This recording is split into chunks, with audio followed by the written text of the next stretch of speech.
Faire rouler une voiture avec des champignons, c'est peut-être pour bientôt. En tout cas, c'est ce sur quoi se penchent des chercheurs en biodiversité et biotechnologie fongique à Lumini à Marseille. Ils mènent des travaux depuis 5 ans dans le cadre de Futurol, un vaste projet de production de bioéthanol. Le constat de base, il est simple. On aura tôt ou tard plus suffisamment d'énergie fossile pour faire avancer nos véhicules. Il est donc nécessaire de penser à des solutions alternatives. Le problème principal, c'est la ressource, puisqu'on consomme quand même des millions de tonnes par an de pétrole, et donc il faut trouver des ressources suffisantes pour produire. L'ambition du projet Futurol en particulier, c'est pas de répondre à la totalité de la demande énergétique, mais simplement d'apporter une pierre finalement à l'édifice et à remplacer une partie du carburant fossile que l'on utilise par du carburant que l'on va recycler. Alors maintenant, la question qui vous intéresse tous, comment des champignons peuvent produire du bioéthanol capable de faire avancer une voiture? Oui, donc les champignons sécrètent des enzymes qui vont décomposer le bois en sucre.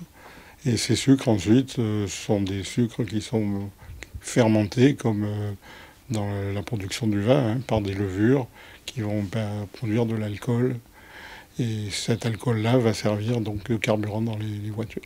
Et ce bioéthanol obtenu grâce aux champignons doit être mélangé à de l'essence dans des proportions de 15%, ce qui permettrait de réaliser évidemment des économies considérables. Mais on se doute que ce ne sont pas les cèpes ou les champignons de Paris qui permettent d'obtenir ce résultat. On s'est donc demandé quels champignons étaient utilisés.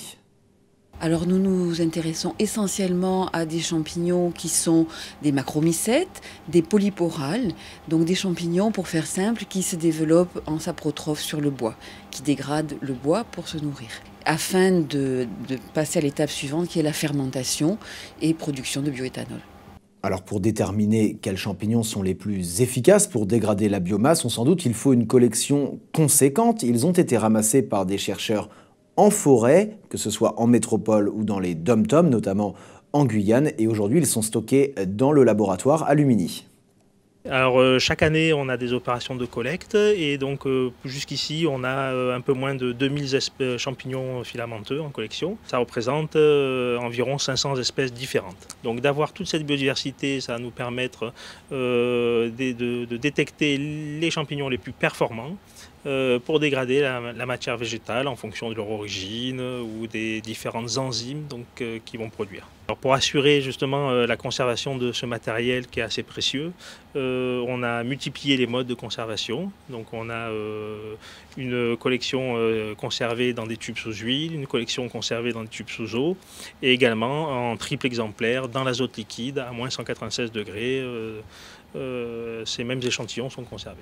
En 2011, une unité pilote a vu le jour à Paumac-le-Bazancourt, dans la Marne. Elle traite plusieurs tonnes de matière organique par jour et permet de produire environ 100 tonnes d'éthanol par an.